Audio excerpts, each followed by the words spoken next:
My best friend's mother opened the door, looked at me for about 2 seconds, and said, "Oh," then she said it again, slower, her whole face rearranging around it. "Oh, that's the one." Not a question. A verdict. The satisfied kind. Like a woman finally fitting a face to a name she'd been turning over in her hands for years. Behind me on the porch, I heard my best friend make a small, strangled sound I had never once heard her make in 6 years of knowing her. And I stood in that doorway with a birthday present under my arm, and understood, all at once and about 6 years too late, that I was apparently a story this family had been telling for a long time, in rooms I'd never been allowed into. My name is Owen Pruitt. I'm 34, and I tune pianos for a living, which is a real job that pays like a hobby. I learned it from my father, who had perfect pitch and a bad marriage, and I spend my days in other people's living rooms with my head inside a piano, listening to one string at a time, bringing a note that's drifted flat slowly back to where it's supposed to sit. I can hear a quarter step of wrong in a chord across a noisy room. I cannot, as it turns out, hear it in my own life at any volume. I've spent years making other people's instruments true and left the one in my own chest a half step flat because I was afraid of what it would sound like played out loud. Her name was Nell Ferris. We met because of a piano, a battered old upright in the corner of a music venue called the Drake, a bar with a stage, where Nell ran the soundboard like an air traffic controller having the time of her life. I'd come to tune that sad upright 6 years ago, and Nell had heckled me through the entire job from behind her console. "You've been on the same note for 20 minutes. Is it winning?" And by closing time, I'd fixed her piano, and she'd fixed something in my week I hadn't known was broken. She wore a roll of silver gaffer's tape on her wrist like a bangle, peeling strips off it to fix microphones, cables, set lists, a guitarist's broken strap, the sole of her own boot, the entire physical world. She was the funniest person I'd ever stood next to, and the only one who could make me forget I was the quietest. We became the kind of friends people assume are something else and then get tired of asking about. Here is the thing we never did anything about, and the reason why. Early on, year 1, maybe, there was a night after a show, both of us out on the loading dock at 2 in the morning, sharing the last warm beer, and the air went strange and close, and we leaned in at the same time, and I was the one who pulled back. I made a joke. I said something like we'd just wreck it, and I laughed, and she laughed, and we built 6 years on top of that laugh like it was a foundation instead of a thing I dropped and never picked back up. I had a reason that felt like wisdom at the time. My parents were best friends before they were anything else. Everyone said so, said it like it was the happy part of the story. Then they got married. And I grew up in the wreckage of 2 people who'd turned the best thing either of them had into the worst, who could no longer be in a kitchen together, who'd had something rare and run it straight into the ground. I decided young that romance is what you do to a friendship when you want to destroy it. So when the best friendship of my adult life came along, I protected it the only way I knew, by never, ever letting it become the thing that ruins friendships. I called that protecting her. I'm not sure anymore that it wasn't just me being a coward in a nicer coat. 6 years, 200 shows, 1,000 late diners after loadout, and in all that time she had never once brought me home to meet her mother 3 hours north in the town she grew up in. I'd never thought hard about why. I'd filed it under Nell keeps her family separate, the way you file the thing you don't want to examine, in the drawer you keep meaning to clean out and never do. Then Eileen Ferris turned 70. And Nell, quieter than usual for about a week beforehand, asked me, not quite looking at me, if I'd drive her up for the birthday. Her car was unreliable, she said. It was a long way alone, she said. I had also offered, as my gift, to tune her mother's old piano, the one Nell had told me about 100 times. The upright Eileen had played every Sunday of Nell's childhood, and that nobody had touched since Nell's father died. So I packed my tools, and we drove 3 hours north through flat gold country with the windows down, and she was strange and bright the whole way, talking too much, and I thought it was the birthday. It was not the birthday. We pulled up to a small brick house with a wheelchair ramp somebody had clearly built by hand, and a garden that had been loved hard, and before Nell had her seatbelt off. The front door opened, and there was Eileen, small, sharp-eyed, leaning on a cane she clearly resented, and she looked past her own daughter, straight at me, coming around the truck with a present under my arm. And she said it. "That's the one." Nell said, "Mom," in a voice with about 9 years of warning, compressed into one syllable. "What?" said Eileen, delighted, unbothered, already turning back inside. "I've got eyes. Bring him in, he's letting the heat out." The next 24 hours were the slowest, gentlest demolition of my entire understanding of the last 6 years, and I'd like to walk you through the rubble, because I was standing in the middle of it before I understood the building had come down. It started in the kitchen, where the evidence was simply hanging on the refrigerator, no apology, for anyone to see.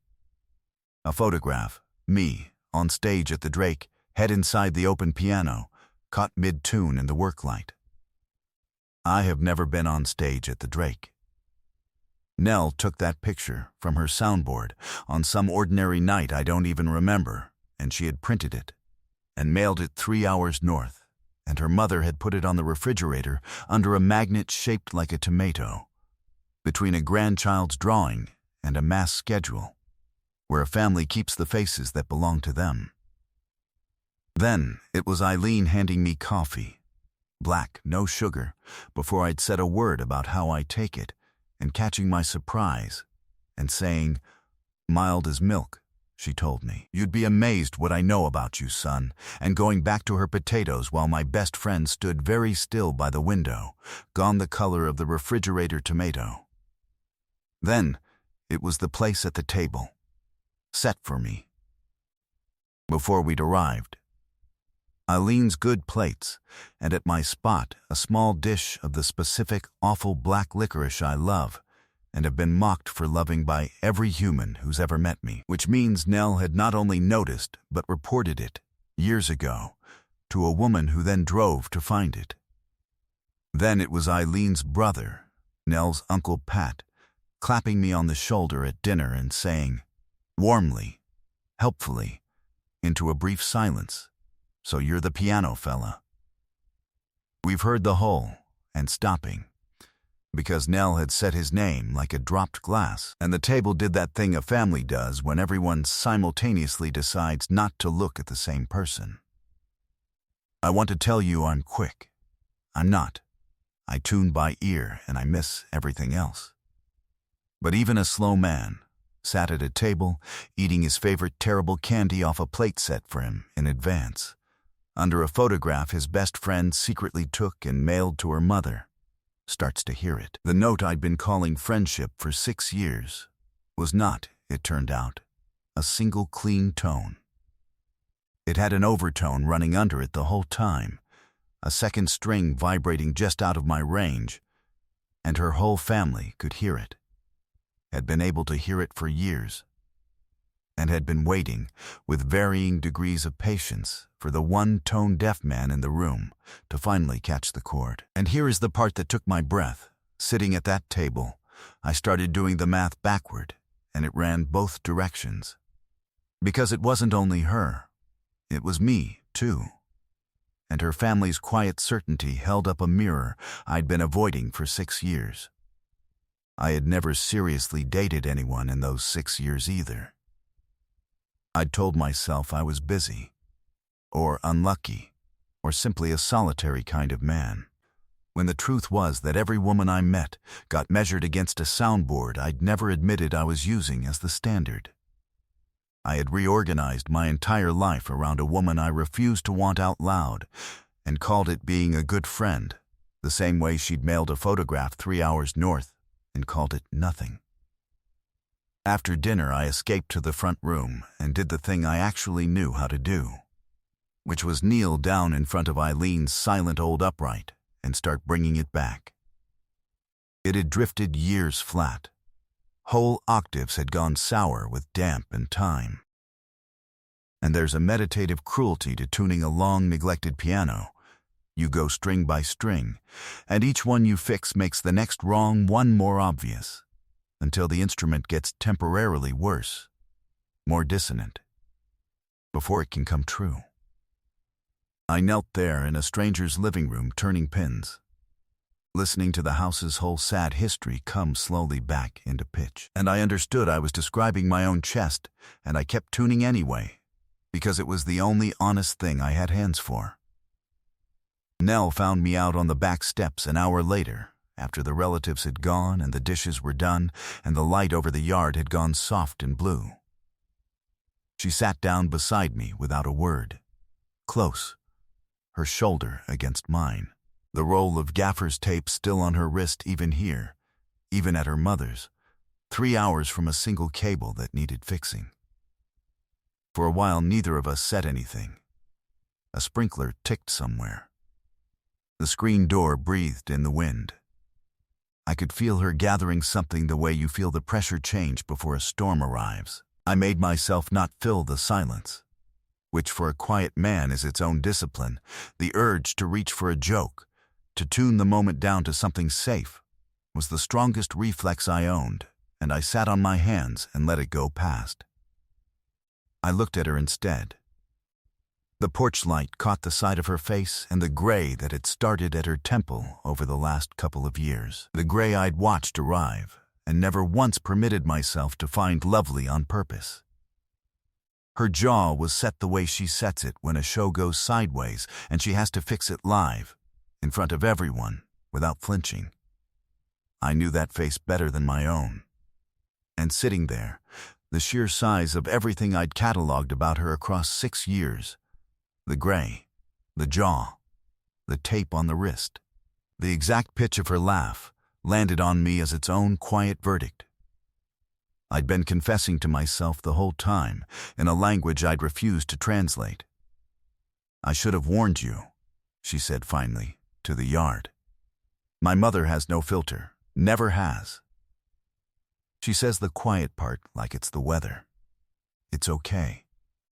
It's not really. She picked at the edge of the tape on her wrist, a thing I'd watched her do for 6 years when she needed her hands busy so her mouth could be brave. She's not wrong, though. That's the part I can't. She's not wrong, Owen. There it was. Small, sideways, the truest thing she'd ever handed me, and she put it down between us on the step like she wasn't sure it would hold weight. My pulse did something complicated. The whole evening had been bending toward this, and I still wasn't ready. And I had a choice to make in about 2 seconds. The same choice I'd made wrong on a loading dock 6 years ago. And I made myself, this one time, give her the door first. A real one, all the way open, because she'd just been ambushed by her own family, in her own childhood home, and she deserved to choose this in a room nobody had arranged for her. "Listen to me," I said. "Your mom put you on the spot in front of your whole family. That's not fair to you. So here's the truth. Nothing has to be different. We can get in the truck tomorrow, drive 3 hours home, and I will be your idiot piano tuner, and you'll be the only person who makes me funny. For the rest of our lives. And I will never bring up a single thing that happened in this house. The friendship's not at risk. I'd never let it be. You don't owe me one word past good night." I looked at her. "But I'm not going to make the joke this time. 6 years ago I made the joke. I'm done making the joke. So it's yours to say, or yours to leave. Either way, I'm not going anywhere." She didn't take the door. She let go of the tape and turned on the step to face me, and her voice when it came was fast. Too fast, ahead of whatever composure she'd meant to keep. The words spilling before her face had agreed to them, and she pushed through it anyway. Which undid me, because being brave out loud was the one thing my fearless friend had never been able to do. "I've been in love with you since the third time you came to tune that piano," she said. "You spent 40 minutes on a string nobody but you could hear was wrong, and you weren't even getting paid for that one. You just couldn't leave it flat." And I thought, oh no. I told my mom about you a month later. I have told my mother about you every Sunday for 6 years, Owen. She has heard about every diner and every drive, and the time you cried at the dog movie.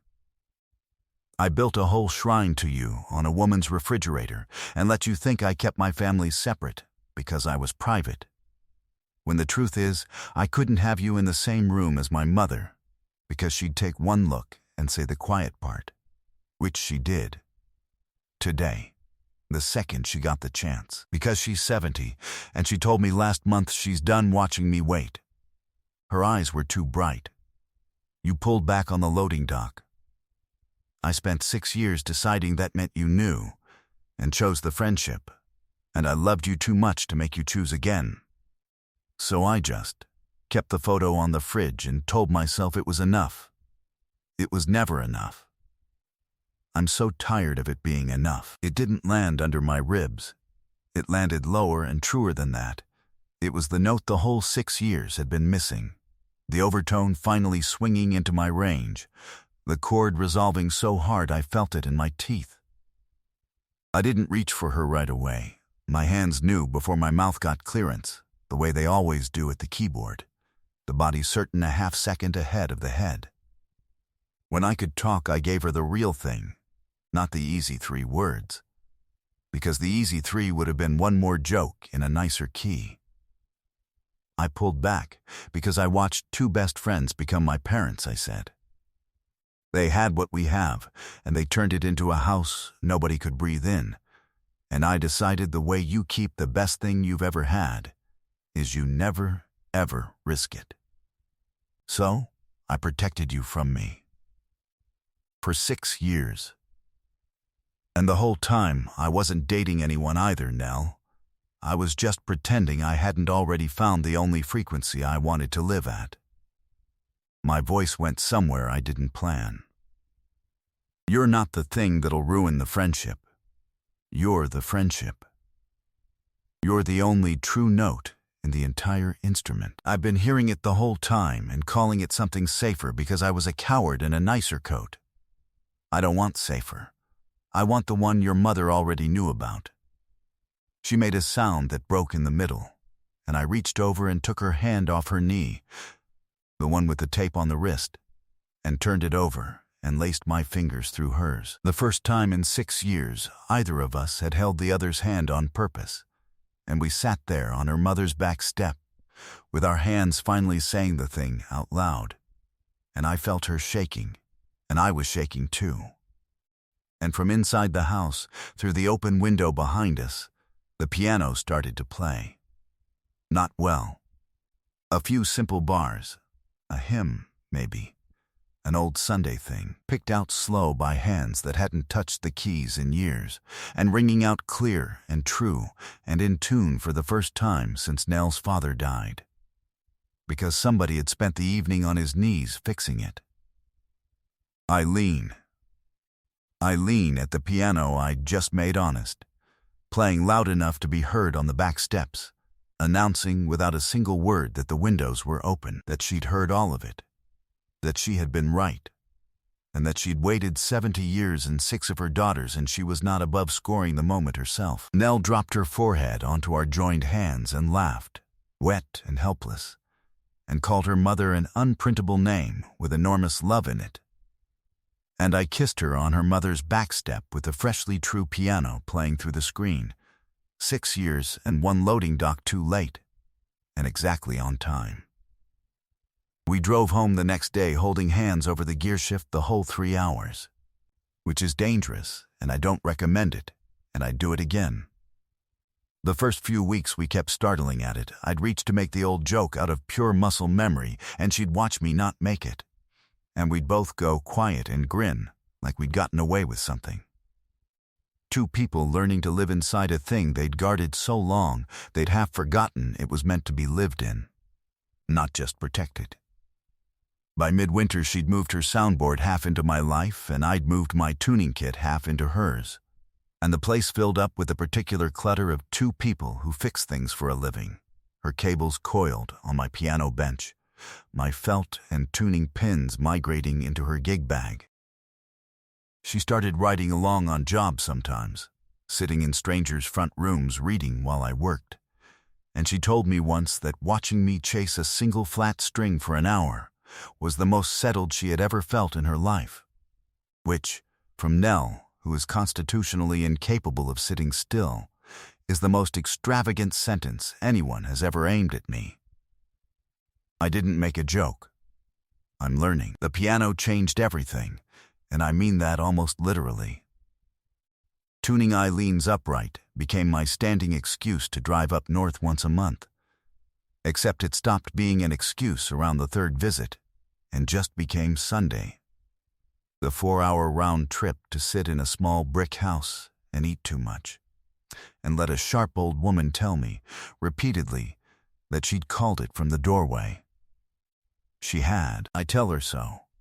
It costs me nothing, and it's the truth. A year on, Nell still wears the gaffer's tape on her wrist, and when we sent out the invitations to the small wedding in Eileen's loved hard garden, the envelopes that came back to us had been resealed, half of them, with strips of silver tape, because she'd run them down to the Drake to show everyone, and the staff had passed them hand to hand, and nobody trusted the cheap glue. I have one of those envelopes framed.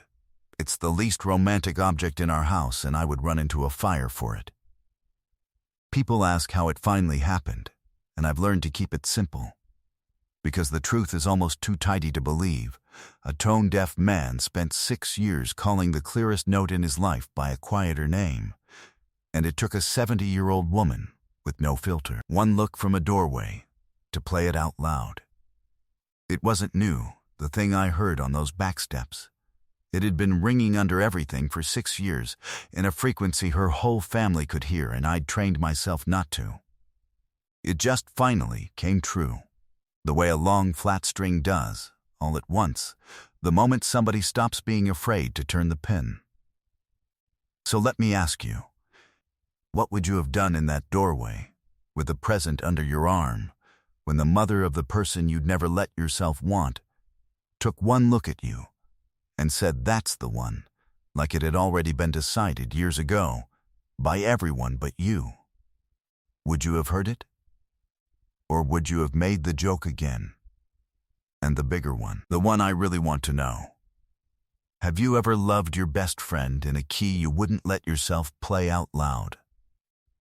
Kept it quiet, kept it safe. Called it something smaller, because you were so afraid of wrecking the one good thing that you never let it become everything it already was. Tell me about it down in the comments. I read every single one. If this one rang true for you, leave a like, hit subscribe, and I'll see you in the next one.